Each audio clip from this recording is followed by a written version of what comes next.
Welcome to another adventure on this planet Earth. Let's go for another ride on a 4x4. In Hanoi, there are many small alleys. Too many to name, I think. And so if you want to give someone your address, you give them the main address, the big road. So that's the main road out of here. And on that main road, you go to number 99, which is only on one side of the street. You go down there until you get to number 50. And then you continue down the alley to another number. So your address will have the name of a street, the big name, and then usually 3 numbers, up to 3 numbers right after it. Yeah, I doubt if this system would work in the US. And I don't think we really need it. We just don't have that many unnamed small alleys with houses in them. But it does solve one interesting problem. If you live on a small street somewhere, you have to describe how to get to it using several street names and north, south, and all that. But with this, all you really need to know in any city are the major streets, and then just use this little code to get to pretty much any house. Pretty slick. But you can't say Asians don't like to have fun. Here's a clever little restaurant they have. You just sit at the table here and all the food comes rolling past you. You pick what you want. I think a waitress keeps tabs, and then when you leave, you pay the total.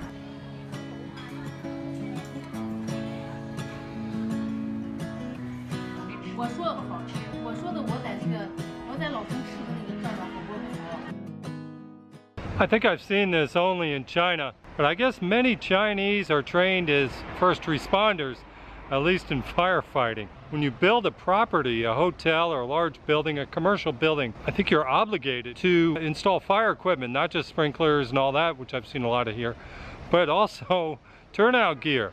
Right here we have helmets and boots, plenty of fire extinguishers and rope. There's some hoses, a bucket with I guess window smashing tools, shovels, jackets, gloves, everything a firefighter would need. Now they have professional fire departments here, but I think this is just something so that when there is a fire, anyone in the neighborhood can respond and, you know, throw on this gear.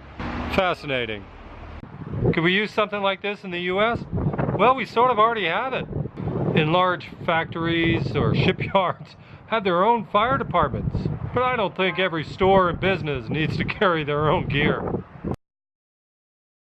Say what you will about the Chinese, and I could say a lot, but they do know infrastructure. And man, every city is filled with beautiful parks. Let's go for a walk in the park. This park is on the Yu River, and it's beautiful. It goes for about a mile at least along the riverbank. Has several levels, many facilities, walkways. It has a temple over on this end, and beautiful park. I stopped in this one little section of this park. A beautiful tableau of life. I have a man playing a musical instrument over here, a few women doing a dance, man reading a newspaper over here, a lot of children at play. Really neat. This is full of life, really is. Well, here's a fun stop on your Beijing tour. Olympic Park. Yeah, this place is massive, of course. You can catch a bit of opera while you're at it.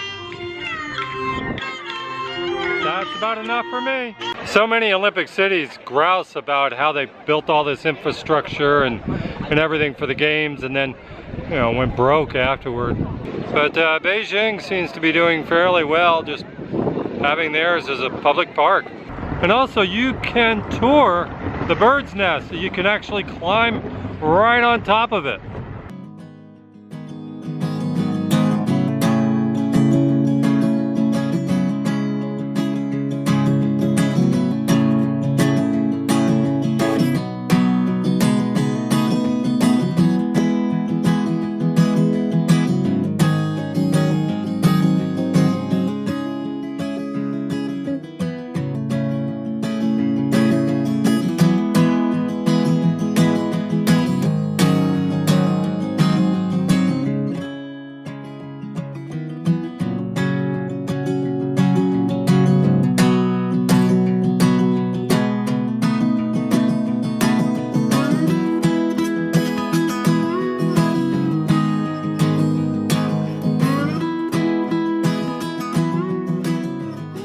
Well, that's this week's adventure.